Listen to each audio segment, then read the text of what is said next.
अकेले होने पर कभी ऐसा लगा कि कोई आपको घूर रहा हो, रूम में कोई नहीं है लेकिन पीछे कोई खड़ा है जैसा फील होता है। पीछे मुड़कर देखते हैं तो खाली, लेकिन वो फीलिंग जाती नहीं। ये आपके भ्रम नहीं है, शायद आपके सोच ने ही एक जिंदा चीज़ क्रिएट कर दी हो। टिबेटन साधु इसे तुल्पा कहते हैं। आपके दिमाग में पैदा हुआ एक थॉट आपके सामने एक इंसान की तरह खड़ी हो जाए तो कैसे लगेगा। तिब्बत के मठों में सदियों पहले लामा लोग एक सीक्रेट प्रैक्टिस करते थे। महीनों तक ध्यान लगाते, एक फॉर्म को मन में बहुत स्ट्रांग तरीके से इमेजिन करते, उस फॉर्म को नाम देते, कैरेक्टर देते, रोज उससे बात करते। टिबेटन साधु इसी को क्रिएट करते थे। अपने माइंड की पावर चेक करने के लिए एक फॉर्म बनाकर उसे वापस से डिसॉल्व कर पाए तो मतलब उन्होंने माया को जीत लिया। इसीलिए ये किया करते थे। 1920 में अलेक्जेंडर डेविड नील नाम के एक फॉरेन ट्रैवलर ने तिब्बत में तुल्पा बनाने की कोशिश की।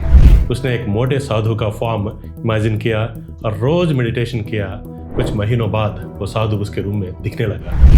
पहले सिर्फ उसे दिखता था, लेकिन बाद में उसके फ्रेंड्स को भी दिखने लगा। अलेक्जेंडर डर गई क्योंकि वो तुल्पा उसकी बात मानना बंद कर दिया। वो इंडिपेंडेंट हो गया, उसका चेहरा बदल गया, शांत स्मेल के जहाँ डरानी लुक आ गया। वो बहुत परेशान हुई। इस तुल्पा को हटाने के लिए 6 महीने ध्यान करना पड़ा। ऐसे ही शक्ति हिमालय के साधुओं भी, योगीस भी रखते थे।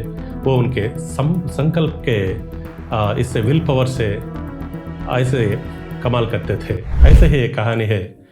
स्वामी योगानंद के गुरु श्री युक्तेश्वर कुछ हफ्ते मौत के बाद मुंबई के एक होटल रूम में प्रकट हुए। सिर्फ आत्मा ही नहीं, फुल बॉडी के साथ योगानंद ने उन्हें गले लगाया, टच किया, बॉडी का गर्मी फील की।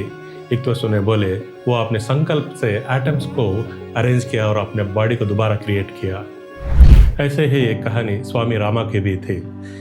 एक गांव में दर्जनों लोग भूखे थे। उनके पास सिर्फ एक छोटा ग्लास दूध था, लेकिन स्वामी रामा के गुरु उस ग्लास से दूध डालते रहे सबके लिए, लेकिन ग्लास खाली नहीं हुआ। शून्य से क्रिएशन, यही है असली तुल्पा की पावर है। लेकिन इस पावर का एक डरावना साइड भी है, कृत्या। तंत्र शास्त्र में कृत्या एक बहुत खतरनाक वेपन है। लाखों बार मंत्र जप कर शून्य से एक राक्षस को फॉर्म को क्रिएट करते हैं, उसके एक टारगेट देते हैं दुश्मन को ख़त्म करने के लिए। वो कृत्या रुकता नहीं, सोता नहीं, अपना काम पूरा होने तक पीछा करते ही रहता है। लेकिन एक खतरा है, अगर कहते हैं कि कृत्या अपने टारगेट पूरा नहीं कर पाया तो वापस आकर अपने क्रिएटर को ही मार डालता है। तुल्पा आपका दोस्त हो सकता है, लेकिन दुश्मन भी बन सकता है। ऐसे ही एक कहानी मिलरेपा की है। तिब्बतन के महायोगी, महासन्यासी, तिब्बत के योगी मिलरेपा ध्यान में थे तो डरावने राक्षस उनके सामने आ गए। बड़े दांत, भयानक रूप, किसी को भी डर लगे। लेकिन मिलरेपा ने क्या किया, उन्होंने उस राक्षसों के मुंह में अपना सिर डाल दिया। तुम मेरे थॉट्स हो, तुम मेरे भ्रम हो, तुम मुझे कुछ भी नहीं कर सकते बोले। पल भर में वो राक्षस हवा में गायब हो गए। हमारे डर, गुस्सा, जलन, ये सब हमारी खुद की क्रिएटेड तुल्पा है। इन्हें हम ही खत्म कर सकते हैं। साइंस इसके बारे में क्या कहता है? सब जादू है या इसके पीछे साइंस है? चलो जानते हैं। साइंस में इसे कहते हैं कंट्रोल्ड हेलुसिनेशन। हमारे ब्रेन का विजुअल कॉर्टेक्स आंखों से आने वाले सिग्नल्स को प्रोसेस करता है, लेकिन जब हम किसी चीज़ को बहुत इंटेंसली इमेजिन करते हैं, वो कॉर्टेक्स उसी तरह एक्टिवेट हो जाता है। एग्जाम्पल, एक नींबू के बारे में सोचो, उसे काट कर खा रहे हो, जैसा इमेजिन करो मुंह में पानी आ जाता है। बॉडी इमेजिन को रियल मानकर रिएक्ट करता है। वैसे ही महीनों के तक इंटेंस किसी फॉर्म को इमेजिन करो इंटेंसली, न्यूरल पाथवे स्ट्रांग हो जाते हैं। ब्रेन उस फॉर्म को रियल पर्सन जैसा ट्रीट करना शुरू कर देता है। इम्पोजिशन स्टेज में आंखों के रियलिटी दिखने लगता है। वोकलाइजेशन स्टेज में उसकी बात कान में सुनाने देने लगते हैं। एनिमिसेंट, जिन्होंने थियोसॉफिकल सोसाइटी को फॉर्म किया, उन्होंने कहते हैं हर थॉट अपने आरा में कलर और फॉर्म क्रिएट करता है। अगर थॉट बहुत स्ट्रांग होगा तो वो एयर के एटम्स को अट्रैक्ट करके टेम्पररी फिजिकल फॉर्म लेता है। इसको कहते हैं प्राण शक्ति थ्योरी। योगेन के मुताबिक ये यूनिवर्स में प्राण एनर्जी से भरा है। हमारा स्ट्रांग संकल्प उस एनर्जी को एक डायरेक्शन में डायरेक्ट करे, फॉर्म दे तो तुल्पा जन्म लेता है। अब सबसे इंपॉर्टेंट बात बताता हूँ, तुम रोज तुल्पा क्रिएट कर रहे हो बिना पता चले, अनइंटेंशनली। कैसे? पॉजिटिव तुल्पा।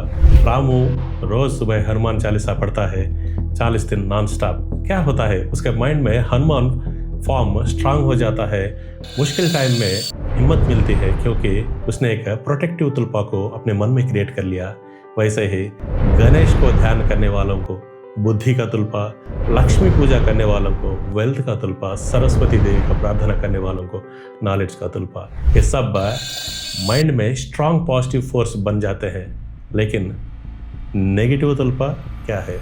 स्ट्रेस और फियर। एक कहानी बताता हूँ। सुधा अपने बॉस को प्रेशर घर तक ले जाती है, क्रिटिसिज्म को बार बार याद करती है, तो वो उसने एक नेगेटिव बॉस तुल्पा को क्रिएट कर लिया। बॉस पास ना हो फिर भी वो मेंटल फॉर्म उसके पीस और एनर्जी को दिन पूरा चूसते रहता है। ऐसे ही और एक कहानी, रवि बिजनेस स्टार्ट करना चाहता है लेकिन रोज सोचता है अगर फेल हो गया, कर्ज में डूब गया, सब हंसेंगे, बिजनेस शुरू नहीं हुआ। क्यों? क्योंकि उसने फेल्यूर तुल्पा को क्रिएट कर लिया। वो तुल्पा उसे आगे बढ़ने नहीं देता। जो भी तुम कंटिन्यूअसली सोचते हो वही तुम्हारा लाइफ में स्ट्रांग तुल्पा बन जाता है। अब सॉल्यूशन के बारे में जानते हैं। अपने माइंड के नेगेटिव थॉट्स को नोटिस करो और उन्हें अटेंशन देना तुरंत बंद कर दो। नेगेटिव थॉट्स आए तो मन में स्टॉप या डीप ब्रेथ ऐसे करो, उसको अटेंशन ही ना देना। रोज थोड़ा टाइम अपने सक्सेस, हैप्पीनेस इमेजिन करें, पॉजिटिव तुल्पा को स्ट्रांग करें। ऐसे करने से नेगेटिव थॉट्स नहीं आएंगे, नया जोश आएगा। The mind is a super servant but A terrible master. माने कमाल का सर्वेंट है लेकिन बहुत खतरनाक मास्टर भी है। इसीलिए अगली बार आप जब कुछ सोच रहे हो, एक बार चेक करो कि मन में कौन सा फॉर्म क्रिएट कर रहे हो, कौन सा तुल्पा को जन्म दे रहे हो। Stay conscious, be happy. Thanks for listening. Please subscribe and share दोस्तों. Please like. Thank you so much. Please leave a comment if possible.